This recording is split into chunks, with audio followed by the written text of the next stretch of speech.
네, 30년 이상 장기 집권의 길을 닦은 푸틴 러시아 대통령이 예상대로 우크라이나에 대해서 더 많은 양보를 요구하고 나섰습니다. 푸틴 대통령은 우크라이나의 상당 지역을 완충 지역 형태로 비무장화할 것을 요구하고 있습니다. 강성웅 해설위원 실장과 이 이야기 조금 더 나눠보겠습니다. 어서 오십시오. 네, 어제 이 시간에 표트르 대제까지 소환시켜서 21세기 차르라고 푸틴 대통령을 소개했습니다만, 자, 기차 타고 크림반도까지 가겠다 이런 발언은 뭘 노리고 나온 발언인가요? 이번 선거가 보면은 이제 러시아의 영광을 되찾자는 그런 러시아 사람들의 어떤 그 의사 표현이랄까요? 그런 걸로 보여지는데, 푸틴 대통령이 그걸 자극해서 사실 이제 굉장히 높은 지지로 당선이 됐지 않습니까? 그래서 자기가 이제 그 다음 날, 대선 끝난 다음 날 이렇게 사람들을 모아놓고 군중 연설을 했습니다. 거기서 나온 얘기인데, 크림반도가 지금 크림반도까지 가는 철도가 육로로 지금 거의 이제 일부가 완성이 됐고 복원됐기 때문에 거기까지 갈 수 있다라는 것은 크림반도를 되찾고자 하는 러시아 민족주의적 성향의 지지자들을 향해서 한 얘기라고 할 수 있습니다.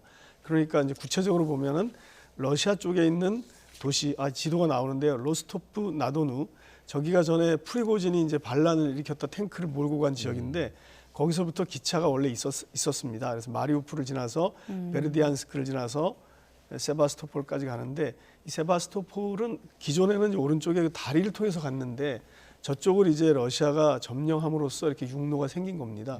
근데 세바스토폴이라는 항구는 흑해의 굉장히 아름다운 휴양지입니다.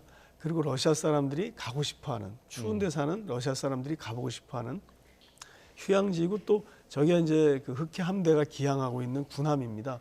그러니까 저거를 이제 끄집어내면서 야, 이제 여기 기차 타고 갈 수 있어, 이렇게 얘기를 하는 것은 자기의 그동안의 우크라이나 전쟁에서 거둔 어떤 전과를 과시하는, 그러면서 이제 러시아 민족주의를 자극하는 그런 연설인 것 같습니다. 네. 자, 그 연설 장면을 저희가 방금에도 봤는데, 그 대선에서 그러니까 푸틴 대통령의 진 야당 후보들, 그 후보들도 저 집회에 함께 참석을 했다고요? 네, 단상에 그 3명의 후보를 다 불렀습니다. 그래서 이제 러시아가 통합한다는 어떤 그런 이미지를 준 건데, 여기에 사실 나온 사람들이 러시아의 그 푸틴 대통령의 지지자들이 대부분입니다. 3사람의 그 야당 후보들을 이렇게 불러 모았습니다. 왼쪽이 이제 그 자유민주당이고, 오른쪽에 좀 나이 드신 분이 이제 공산당인데, 저분이 4%를 득표를 했다고 합니다. 2위로. 오른쪽에 있는 사람이 이제 그 젊은인데, 그 사람은 뉴피플당, 그러니까 신인민당 정도로 번역이 될 텐데, 저 사람이 이제 3번째 야당 후보입니다. 그렇지만 저기 나온 사람들이 모두 푸틴 대통령의 당선을 축하하고 잘 됐다, 이렇게 얘기를 해주는 거고, 특히 공산당 후보 같은 경우는 크림반도를 러시아가 되찾은 것을 매우 찬사를 보내는 그런 입장을 가졌다고 합니다.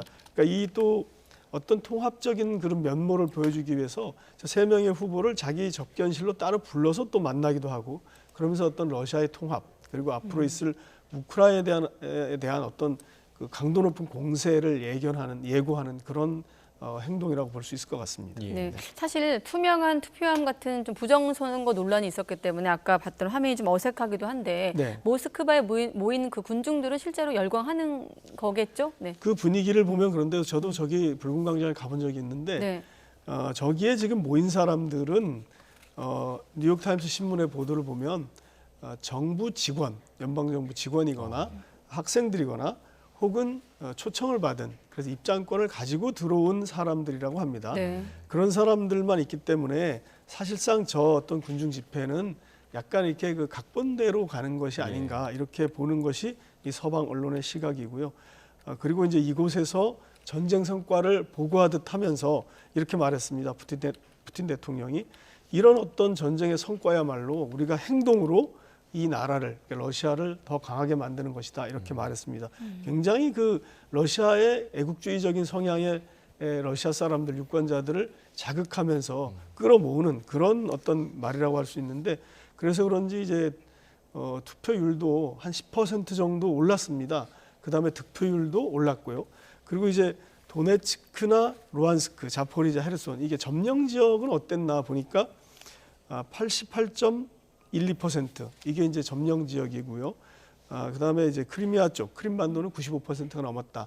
그렇지만 이제 여기에 뭐 투명 투표함이라든지 가가호 방문해서 직접 투표를 하게 하는 거 이런 걸 포함하면 서방 언론에서는 이건 조작 가능성이 있다 이렇게 보고 있습니다. 예. 자, 그러니까 이제 저 현장에는 아예 반대하는 세력이 들어갈 수 없었던 그렇다고 보면 될 것 같습니다. 그런 현장이었던 것으로 네. 추정이 되고. 다시 강성웅 해설위원 실장과 러시아 얘기를 이어가겠습니다. 예. 다시 좀 돌아와서 네. 자, 푸틴 대통령 워낙에 좀 긴박한 상황에서 저희가 급하게 연결을 했다는 점 다시 한번 양해 말씀드리고, 자, 우크라이나 전쟁을 좀 어떻게 하겠다는 걸까요? 푸틴 대통령. 이게 지금 저희도 이제 스포츠 얘기를 하다가 이게 네. 이강인 선수가 들어왔는데요. 그 올림픽 기간 동안이 이제 7월 26일부터 8월 10일까지 18일인데 이때만이라도 휴전을 하자라고 마크롱 대통령이 제안을 했는데 푸틴 대통령은 이제 대화에 나설 준비가 돼 있지만 러시아의 이익을 고려하겠다.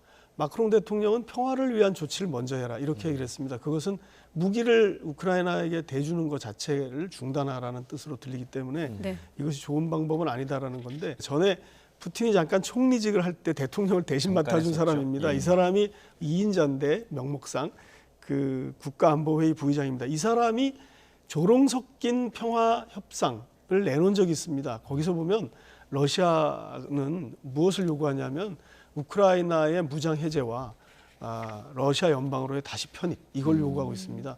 그러니까 이제 그러면 이제 어떻게 이 러시아가 우크라이나를 바라보고 있느냐를 얘기하는 건데 좀 전에 질문 주신 그 푸틴 대통령은 도대체 그러면 우크라이나 전쟁을 어떻게 하려고 하느냐 네. 이 부분에 대해서도 정확히 말은 안 하고 있지만 이런 얘기를 했습니다. 최근에 전쟁 지역 바깥에 우크라이나 영토 안에 완충지대를 설치해야 된다. 안전지대를 만들어야 된다. 이런 얘기를 했는데 이 얘기는 그냥 우리나라처럼 뭐 2km 정도를 이렇게 하자는 얘기는 아닌 것 같고요. 굉장히 많은 영토에서 우크라이나 군이 물러나고 무장 해제를 해라. 이런 얘기로 들립니다. 그렇기 때문에 이것은 우크라이나로서는 받아들일 수 없는 얘기고요. 그래서 이게 당분간은 이런 식의 갈등이 계속 이어질 것 같은 그런 생각이 듭니다. 예. 네. 자, 그리고 이제 우크라이나 전쟁으로 북러 관계가 더욱 이제 밀착했잖아요. 그래서 대선이 끝나면 푸틴 대통령이 방북을 할 수도 있다. 이런 전망 어떻게 좀 바라보고 계십니까? 현재로서는 가능성이 그렇게 높지는 않다고 생각합니다. 그러니까 이 지난해 9월에 보스토치니에서 두 정상이 만났었는데요. 그때 김정은 위원장이 벌써 두 번을 갔거든요. 2019년과 2023년 예. 두 번을 갔기 때문에 이제는 푸틴 대통령이 한번 올 차례다 이런 얘기인데 그럴 때마다 푸틴 대통령에게 방문을 해달라 이렇게 얘기를 했습니다. 그런데 두 번 다 예스 수락을 했는데 이번에도 수락은 했지만 언제 가겠다는 얘기는 구체적으로 하지 않았습니다.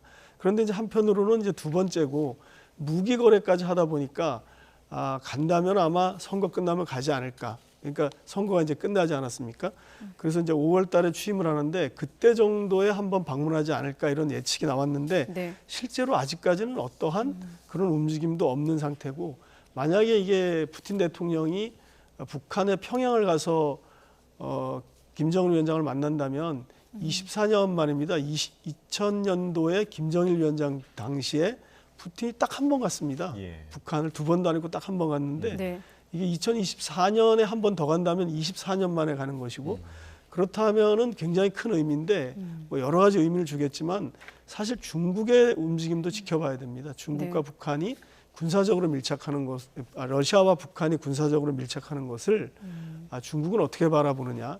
만약에 정상이 직접 푸틴이 평양에 간다면 네. 그 부분을 주목해봐야 될 것 같다 이런 생각을 하고 있습니다. 네, 시간이 좀 아쉽습니다만 짧게만 자 푸틴 대통령은 5선으로 이제 마무리가 됐고 미국 네. 대선에선 바이든 대통령이 지지세를 좀 회복하고 있다고 들었는데 준비한 화면을 좀 쭉쭉 보여주시면서 설명해 주시죠. 맞습니다. 최근에 더 힐이라는 정치 매체가 미국에서 보도를 했는데 이 그래픽을 보시면요, 네. 한 세 군데 정도에서 드디어 이제 바이든 대통령을 지지했던 사람들 입장에서는 트럼프를 앞섰습니다. 예. 근데 1%인데 지금 이렇게 1% 앞선 게 있고 또 다른 그래픽도 보면은 1% 차이로 앞섰어요. 또 이 45, 44, 그다음에 또 다른 것도 1% 차이로 이렇게 네. 앞섰는데 사실은 이제 세 개만 눈에 띌 뿐 대부분은 아직도 1, 2% 차이로 지속적으로 추세적으로 트럼프 전 대통령이 앞서고 있는 상황입니다. 다만 이렇게 앞선 이유는 바이든 대통령은 현직 대통령이기 때문에 지금부터 선거운동을 하는 겁니다. 트럼프 전 대통령은 그동안 이제 공세적으로 나섰다가 지금부터 이제 본격적으로 이런 이제 국정연설이었는데요. 지난 7일 이 상하 양원이 모인 가운데 연설을 하는 장면. 이런 상황을 통해서 이제 자기로서 지지자들을 끌어모으는데 이런 일들이 계속 되면서 이제 지지를 다시 회복할 것 같다. 이렇게 현재는 보여지지만 11월 5일은 아직 많이 남았기 때문에 네. 어떻게 예단하기는 어려운 것 같습니다. 네, 일단 지금 시점에선 연설 효과를 좀 톡톡히 봤다까지 듣겠습니다. 강성웅 해설위원 실장과 함께했습니다. 고맙습니다. 네.